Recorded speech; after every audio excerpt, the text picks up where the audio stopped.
ఇక varicose veins నుండి విముక్తి పొందండి. ఎవిస్ వాస్కులర్ సెంటర్ ఇప్పుడు మన KPHP లో గ్రాండ్ ఓపెనింగ్ ఏప్రిల్ 4వ తేదీన. నమస్తే, నేను Keshav. Welcome to Suman TV.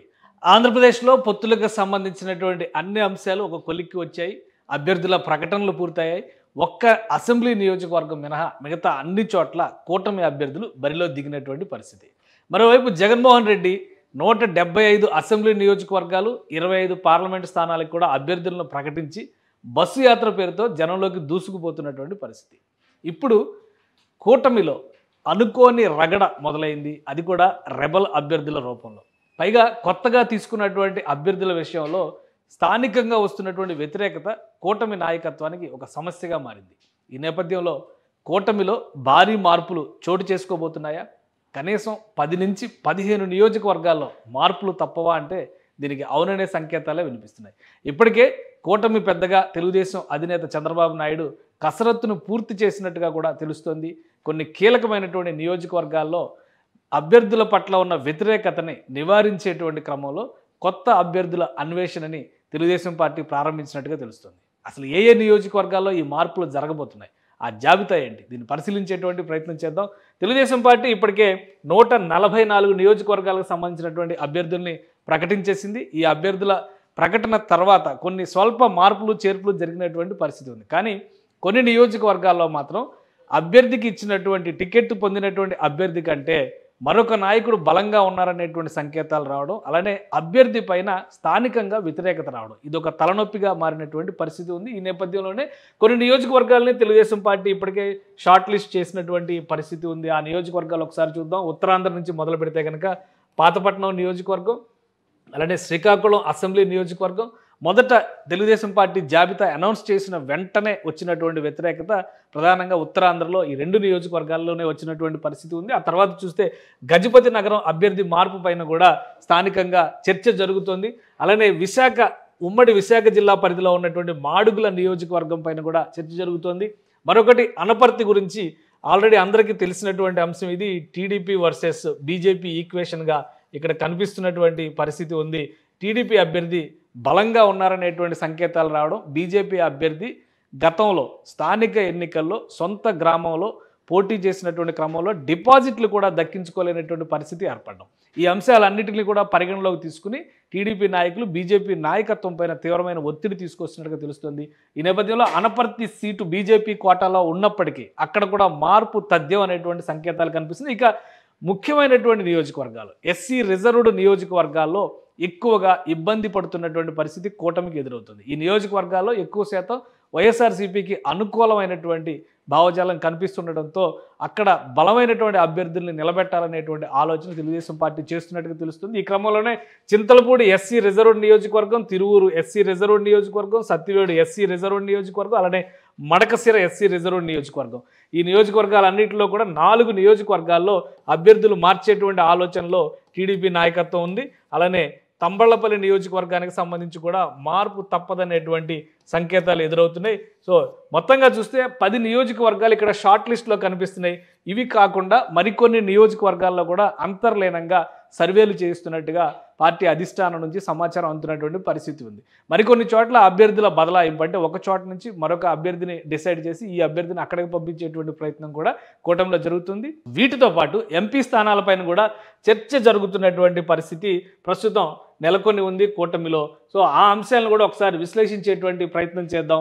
ఆ కోణంలో చూస్తే ఏ నియోజకవర్గాల్లో మార్పు తప్పదనేటువంటి సంకేతాలు వస్తున్నాయో కూడా పరిశీలించేటువంటి ప్రయత్నం చేద్దాం. ఓవరాల్గా నరసాపురం పార్లమెంటు స్థానానికి సంబంధించి చర్చ విస్తృతంగా జరుగుతుంది. ఇక్కడ నుంచి రఘురామకృష్ణరాజుకి సీట్ ఇస్తారనేటువంటి చర్చ. అదే క్రమంలో ఆయన టీడీపీలో చేరడం కూడా కన్ఫర్మ్ అవడం, టీడీపీలో చంద్రబాబు నాయుడు సమక్షంలో ఈరోజు పార్టీలో చేరిపోవడం కూడా జరిగింది.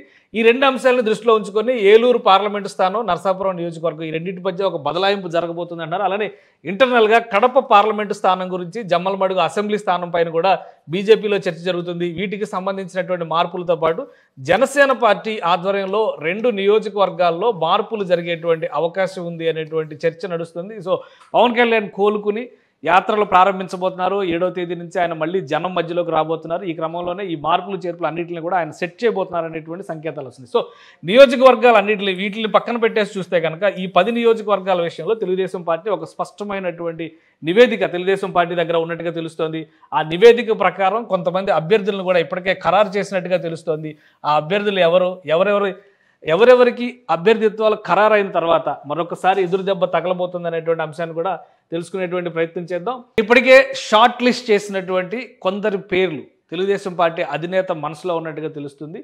ఆ పేర్లు కూడా మనం పరిశీలిద్దాం. ఆల్రెడీ అధికారికంగా కూటమి అభ్యర్థుల ప్రకటన సందర్భంలో ఎవరెవరికి అసలు ఈ సీట్లు ఇచ్చారు, ఈ 10 నియోజకవర్గాలకు సంబంధించి పాతపట్నం నియోజకవర్గంలో మామిడి గోవిందరావు అభ్యర్థిత్వాన్ని తెలుగుదేశం పార్టీ ఖరారు చేసింది. అలానే శ్రీకాకుళం నియోజకవర్గంలో గొండు శంకర్ అభ్యర్థిత్వాన్ని ఖరారు చేసింది.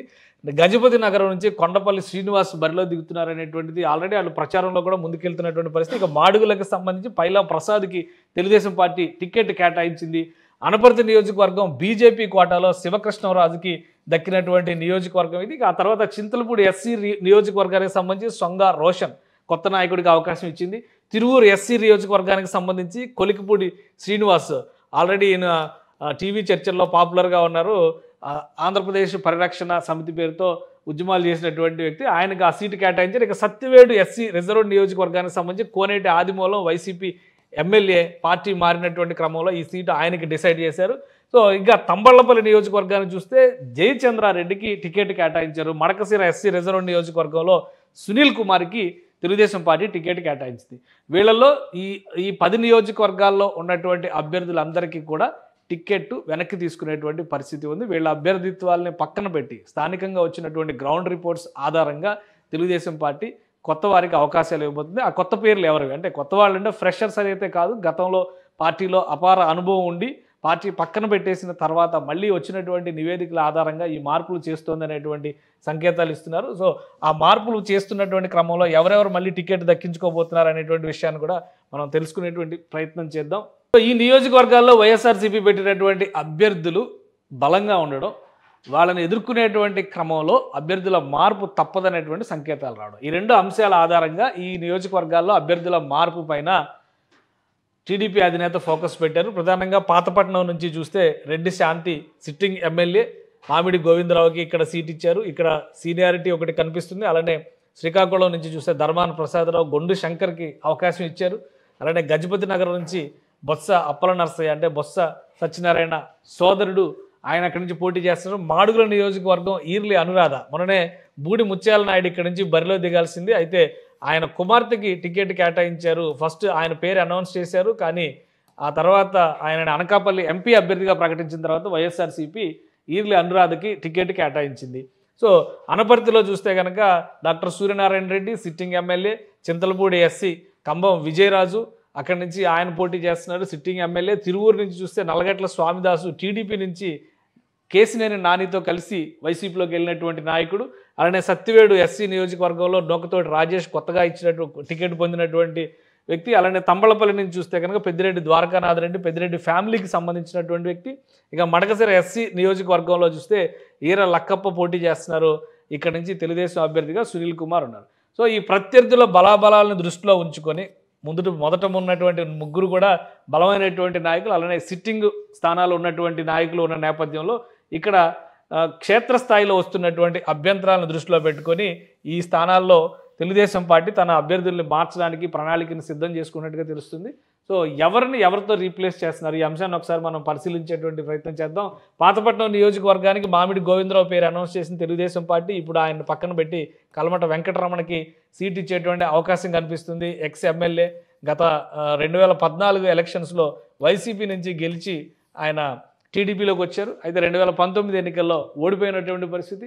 ఈ నేపథ్యంలో ప్రస్తుతం పక్కన పెట్టారు. అయితే క్షేత్రస్థాయి నుంచి వస్తున్నటువంటి రిపోర్ట్స్ ఆధారంగా చూస్తే రెడ్డి శాంతి పైన పోరాడేటువంటి క్రమంలో కల్మట వెంకటరమణకి టికెట్ ఇవ్వాలనేటువంటి అభిప్రాయానికి టీడీపీ అధిష్టానం దాదాపుగా వచ్చినట్టుగా తెలుస్తుంది. ఇక శ్రీకాకుళం నియోజకవర్గంలో గుండా లక్ష్మీదేవి పేరుని ఖరారు చేసేటువంటి అవకాశాలు కనిపిస్తున్నాయి. అక్కడ గుండు శంకర్కి టికెట్ కేటాయించారు. అయితే ప్రత్యర్థి విషయంలో ధర్మాన ప్రసాదరావుని ఎదుర్కొనేటువంటి క్రమంలో గుండా ఫ్యామిలీకి ఉన్నటువంటి పేరు, గతంలో ఆమె భర్త అప్పల సూర్యనారాయణ కూడా 4 సార్లు ఎమ్మెల్యే, మాజీ మంత్రి, అలానే ఆమె 2014లో గెలుపొందినటువంటి ఎమ్మెల్యే. ఈ అంశాలన్నింటినీ దృష్టిలో ఉంచుకొని అక్కడ ఉన్నటువంటి వర్గ తగాదాల వలన ఆమెకు టికెట్ మిస్ అయిందనేటువంటి అభిప్రాయం రావడం, ఇమీడియట్గా దాన్ని సరిచేసేటువంటి ప్రయత్నం తెలుగుదేశం పార్టీ నాయకత్వం చేస్తున్నట్టుగా తెలుస్తుంది. ఇక మాడుగుల నియోజకవర్గానికి సంబంధించి పైలా ప్రసాద్కి టికెట్ కేటాయించారు. అక్కడి నుంచి మాజీ ఎమ్మెల్యే గవిరెడ్డి రామానాయుడిని బరిలో దింపేటువంటి అవకాశం ఉంది. అలానే బండారు సత్యనారాయణమూర్తి పార్టీలో సీనియర్ నాయకుడిగా ఉన్నటువంటి వ్యక్తి, ఆల్రెడీ ఈ సీట్ షేరింగ్లో టికెట్ కోల్పోయినటువంటి వ్యక్తి. సో బండారు పేరును కూడా ఇక్కడ పరిశీలిస్తున్నటువంటి పరిస్థితి ఉంది. ఇద్దరిలో ఎవరో ఒకరికి మాడుగుల సీటు ఎక్స్చేంజ్ అయ్యేటువంటి అవకాశం ఉంది. పైలా ప్రసాద్ని మాత్రం ఆయన ఒక ఎన్ఆర్ఐ వచ్చినందువల్ల క్షేత్రస్థాయిలో ఆయనకి సరైనటువంటి గుర్తింపు లేదు. కేవలం పార్టీ గుర్తుపైన గెలవాల్సినటువంటి పరిస్థితి తప్పితే అభ్యర్థి బలం తక్కువ ఉందనేటువంటి ఫీడ్బ్యాక్ వచ్చినటువంటి నేపథ్యంలో ఆయన మార్చాలని భావిస్తున్నట్టుగా తెలుస్తుంది. ఇక మడకశిర ఎస్సీ నియోజకవర్గానికి సంబంధించి సునీల్ కుమార్ స్థానంలో ప్రస్తుతం స్టేట్ ఎస్సీ సెల్ ప్రెసిడెంట్గా ఉన్నటువంటి ఎంఎస్ రాజుకి అవకాశం ఇవ్వాలని టీడీపీ అధినాయకత్వం డిసైడ్ చేసినట్టుగా తెలుస్తుంది. ఆల్రెడీ ఈయన్ని బాపట్ల ఎంపీగా బరిలో నిలుపుతారనేటువంటి ఆలోచన చేశారు. కానీ అక్కడి నుంచి సాధ్యం కాని పక్షంలో అక్కడ కృష్ణప్రసాద్కి అవకాశం ఇచ్చారు, మాజీ ఐపీఎస్ అధికారి. ఈ నేపథ్యంలో ఎంఎస్ రాజుని మడకశిర నుంచి బరిలో నిలపాలని టీడీపీ అధిష్టానం భావిస్తున్నట్టుగా తెలుస్తుంది. ఇక మరొక మార్పు చింతలపూడి ఎస్సీ నియోజకవర్గానికి సంబంధించి సొంగా రోషన్ని పక్కన పెట్టి కేఎస్ జవహర్ మాజీ మంత్రి, గత 4 ఏళ్లుగా తెలుగుదేశం పార్టీలో పోరాటాలు చేసినటువంటి నాయకుడు. సో మళ్ళీ ఆయనకే అవకాశం ఇవ్వాలనేటువంటి ఆలోచన అధిష్టానం చేస్తున్నట్టుగా తెలుస్తుంది. ఇక తిరువూరు ఎస్సీ నియోజకవర్గానికి సంబంధించి కొలికిపూడి శ్రీనివాస్ను కూడా పక్కన పెట్టేసేటువంటి అవకాశాలు పుష్కలంగా ఉన్నాయి. ఎమ్మెల్యే ప్రస్తుతం వైసీపీ ఎమ్మెల్యే, పార్టీ మారి ఆయన టీడీపీలో చేరినటువంటి పరిస్థితి. రక్షణ నిధికి అవకాశం ఇవ్వాలనేటువంటి నిర్ణయం దాదాపుగా తీసుకున్నట్టుగా తెలుస్తుంది. ఇది ఓవరాల్గా ఈ 6 నియోజకవర్గాలపైన ఒక స్పష్టత వచ్చేసింది టీడీపీ అధిష్టానానికి. ఇప్పటికే ఈ 6 చోట్ల కూడా అభ్యర్థుల్ని మార్చడం ఖరారైనట్టుగానే మనం చూడాల్సి ఉంటుంది. ఇక గజపతి నగరం విషయంలో కొన్ని ఆప్షన్స్ని చూస్తున్నారు, ఆ పేర్లపైన కూడా కొంత వర్కౌట్ చేస్తున్నారు. అలాగే సత్తివేడు ఎస్సీ నియోజకవర్గానికి సంబంధించి కోనేటి ఆదిమూలం అభ్యర్థిత్వం పైన తీవ్రమైన వ్యతిరేకత వస్తుంది. అక్కడ సిట్టింగ్ ఎమ్మెల్యే ఆయన వైసీపీ నుంచి టీడీపీలోకి వచ్చారు. అక్కడ ఆయన బరిలో నిలిస్తే కనుక కూటమి గెలిచే అవకాశం లేదనేటువంటి సంకేతాలు చాలా స్పష్టంగా కనిపిస్తుంది. ఇక్కడ ఈక్వేషన్స్ ఇవి. అలానే ఇంకొక అంశాన్ని మనం చూడాల్సింది ఏంటంటే అనపర్తి నియోజకవర్గానికి సంబంధించి శివకృష్ణరాజుని బదలాయించాల్సినటువంటి పరిస్థితి చాలా క్లియర్గా కనిపిస్తుందని బీజేపీ అధిష్టానం కూడా ఒక కన్క్లూజన్కి వచ్చినట్టుగా తెలుస్తుంది. రాష్ట్ర పార్టీ ఇచ్చినటువంటి నివేదిక ప్రకారం చూస్తే కనుక ఆయన సొంత ఊళ్ళో పోటీ చేసి డిపాజిట్లు కూడా దక్కించుకోలేనటువంటి స్థితిలో ఉన్నారు. కాబట్టి అనపర్తిలో గెలవడం అసాధ్యం అనేటువంటి అభిప్రాయం వ్యక్తం చేస్తారు. అలానే పురంధేశ్వరి ఇప్పటికే అనపర్తిలో ఉన్నటువంటి టీడీపీ నాయకుడు నల్లమిల్లి రామకృష్ణారెడ్డితో సంప్రదింపులు జరిపారు, బీజేపీలో జాయిన్ అవ్వమని ఆహ్వానించారు. అయితే ఆయన టీడీపీతోనే కలిసి ముందుకు వెళ్ళేటువంటి అవకాశం ఉందనేటువంటి విషయాన్ని తేల్చి చెప్పారు. లేదంటే రెబల్గా బరిలో దిగుతారని చెప్పినటువంటి నేపథ్యంలో ఆ సీటు వదిలేసుకోవాలని బీజేపీ ఆలోచిస్తున్నట్టుగా తెలుస్తుంది. ఒకవేళ ఈ సీటు వదిలేస్తే కనుక తంబళ్లపల్లి నియోజకవర్గాన్ని బీజేపీ కోటాలో తీసుకోవాలని భావిస్తున్నటువంటి పరిస్థితి ఉంది. ఎందుకంటే తంబళ్లపల్లి నియోజకవర్గం రాజంపేట పార్లమెంటరీ స్థానం పరిధిలో వస్తుంది. సో అక్కడి నుంచి బీజేపీ లోక్సభ అభ్యర్థిగా మాజీ సీఎం కిరణ్ కుమార్ రెడ్డి బరిలో దిగి ఉన్నటువంటి నేపథ్యంలో ఆ నియోజకవర్గ పరిధిలో ఒక అసెంబ్లీ స్థానంలో బీజేపీ బరిలో నిలవాల్సినటువంటి ఆవశ్యకత ఉంది అనేటువంటి అభిప్రాయాన్ని కిరణ్ కుమార్ రెడ్డి ఇప్పటికే వ్యక్తపరిచారు. రాజంపేట సీటును ఆయన ఆశించినటువంటి పరిస్థితి ఉంది. అక్కడ సీటు దక్కనటువంటి నేపథ్యంలో తంబళ్లపల్లిని ఎక్స్చేంజ్ ఆఫర్లో అనపర్తి వర్సెస్ తంబళ్లపల్లి ఎక్స్చేంజ్ ఆఫర్లో తీసుకోవాలని భావిస్తున్నట్టుగా తెలుస్తుంది. ఒకవేళ ఈ మార్పు కూడా జరిగితే, ఇది కూడా ఖరారైతే మిగతా 3 నియోజకవర్గాలతో పాటు మరొక 4 నియోజకవర్గాలపైన ఇప్పటికే తెలుగుదేశం పార్టీ కసరత్తు ప్రారంభించినట్టుగా తెలుస్తుంది. క్షేత్రస్థాయి నివేదికలు వచ్చిన తర్వాత మొత్తంగా ఒక 15 స్థానాల్లో అభ్యర్థుల మార్పు సంకేతాలు స్పష్టంగా కనిపిస్తున్నాయి. సో ఒక పెద్ద గేమ్ చేంజ్ కింద దీన్ని మనం చూడాల్సి ఉంటుంది. కూటమిగా అభ్యర్థుల ప్రకటన విషయంలో కొంత జాప్యం జరిగినప్పటికీ కూడా అభ్యర్థులను ప్రకటించిన తర్వాత క్షేత్రస్థాయిలో వచ్చినటువంటి ఫీడ్బ్యాక్ని దృష్టిలో పెట్టుకోవడం ద్వారా, ప్రత్యర్థుల బలాబలాల్ని అంచనా వేయడం ద్వారా కూటమిలో అభ్యర్థుల మార్పు అనేది ఖరారుగా కనిపిస్తుంది. మొదటి జాబితాగా ఈ మార్పుకు సంబంధించినటువంటి మొదటి జాబితాగా ఈ 10 పేర్లు ప్రకటించడానికి తెలుగుదేశం పార్టీ సమాయత్తం అవుతున్నట్టుగా తెలుస్తుంది. ఈ వారం రోజుల్లో ఈ ప్రక్రియ అంతా కూడా పూర్తవుతుంది. ఆ తర్వాత ఎన్నికల ప్రచారం, మేనిఫెస్టో పైన అధినాయకత్వాలు ఫోకస్ పెట్టేటువంటి అవకాశం ఉంది. కాబట్టి వీలైనంత వేగంగా ఈ ప్రక్రియను పూర్తి చేసేందుకు కూటమి పెద్దలు పావులు కదుపుతున్నట్టుగా తెలుస్తుంది. సుమన్ టీవీలో మీ పర్సనల్ అండ్ బిజినెస్ ప్రమోషన్స్ కోసం కింది నెంబర్కి కాంటాక్ట్ చేయండి.